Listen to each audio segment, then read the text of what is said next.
Au 7e siècle, à Rouen, un serpent sévissait dans les marais de la rive gauche. L'évêque de la ville nommé Saint Romain se mit en chasse de la bête. Pour cela, il demanda l'aide d'un prisonnier en échange de sa liberté.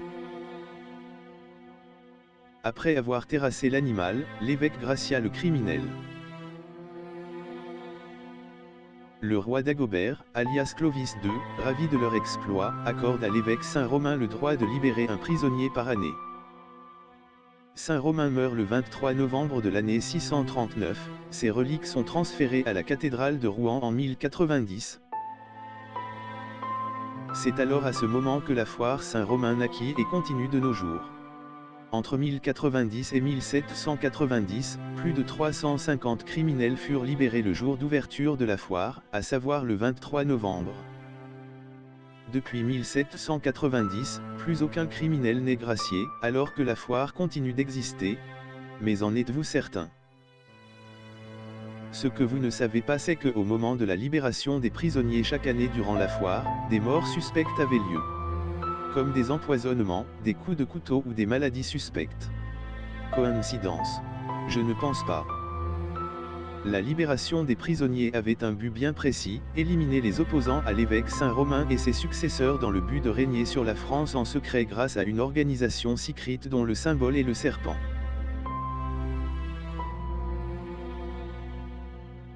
Mais autant de morts tous les ans a soulevé le doute chez de nombreuses personnes, mettant officiellement un terme à ces libérations en 1790. Mais cela n'a pas suffi à arrêter la purge de l'organisation secrète.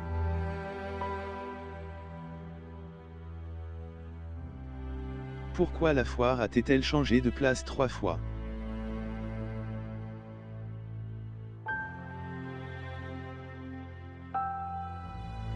Pour faire oublier les décès successifs.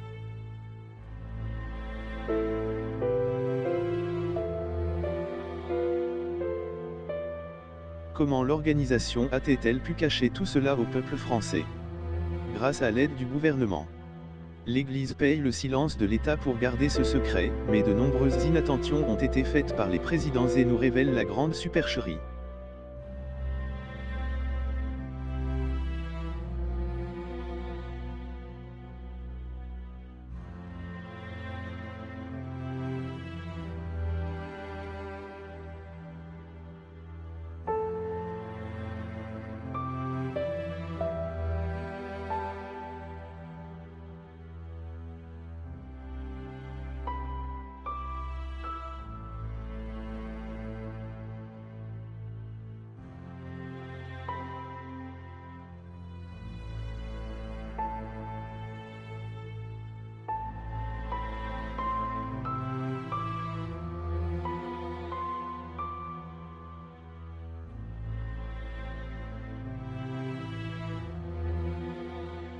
Une organisation qui contrôle le peuple français. Une organisation qui envoie ses disciples dans les plus grands postes du gouvernement.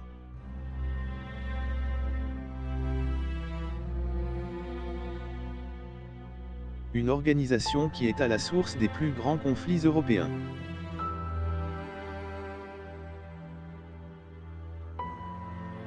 Nous ne pouvons rien changer, l'organisation a déjà pris le contrôle, la seule façon de s'en sortir est de rejoindre l'organisation. De rejoindre Anguise.